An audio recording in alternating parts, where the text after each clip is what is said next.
Have you ever tried to describe a beautiful place you visited, but when you speak in English, your sentences feel empty or unnatural? Maybe you know the word hill or view, but you're not sure how to say what you felt.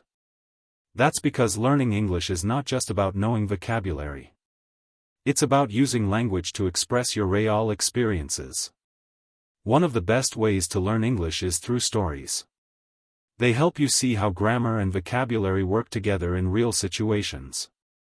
If you're serious about learning English through real-life storytelling, make sure to like this video, leave a comment, and subscribe to RealSpeak.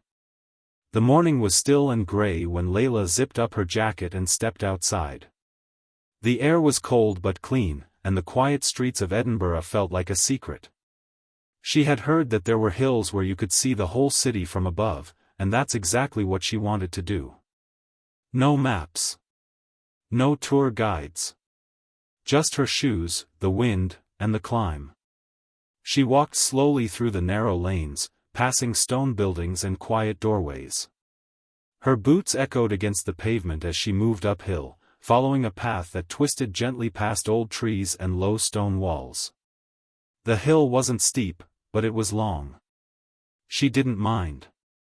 Each step felt like moving away from noise and into something softer. As she rose higher, the city began to appear behind her. At first, just the tops of a few rooftops. Then the curve of the street she had walked. Then towers, bridges, and distant streets all connected like lines in a sketch. She stopped for a moment and turned around. The view was already beautiful. Below her, Edinburgh was quiet. Smoke rose from a few chimneys, and the buildings looked like they had been painted in shades of stone and shadow. She could see the sea in the distance, flat and gray like metal. Church spires pointed at the clouds, and every part of the city looked like it belonged to a different century. Layla pulled her scarf closer around her neck and continued the climb. She passed two boys walking their dog, an old man with a camera, and a couple sitting quietly on a bench. No one spoke much. Everyone just looked out, as if the hill asked for silence. At the top, the wind picked up. The ground was open and wide, with flat rocks and short grass. She stood near the edge, where she could see everything. The city lay below her like a map, detailed, complete, and peaceful. She closed her eyes for a moment and let the wind pass over her face. It wasn't loud. It wasn't even that strong. But it felt alive. It felt clean.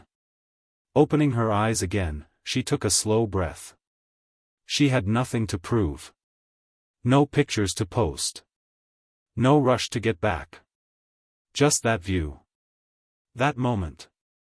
That feeling. She reached into her backpack and took out a notebook. It wasn't full of stories. Just lines. Words. Phrases. She didn't plan to write a full paragraph. She only wanted to remember the moment in her own way. She wrote. Above the city.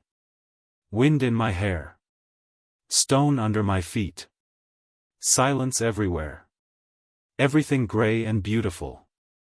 That was enough. After a while, she sat on a low rock and watched a train pass far below. The sound was soft, distant, like a memory. A boy ran by with a red kite, laughing as it rose and dipped in the wind. Layla smiled, then looked up.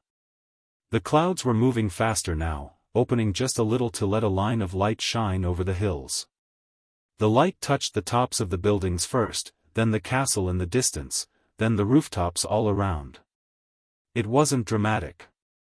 It was quiet, slow, and perfect. She didn't want to leave. But she also didn't want to stay too long. Part of the beauty, she thought, was that it didn't last forever. She stood up, brushed off her coat, and turned toward the path that led back down the hill. Going down was easier. The wind was at her back, the city now in front of her, welcoming her back. That morning, she didn't practice grammar exercises or listen to a language podcast.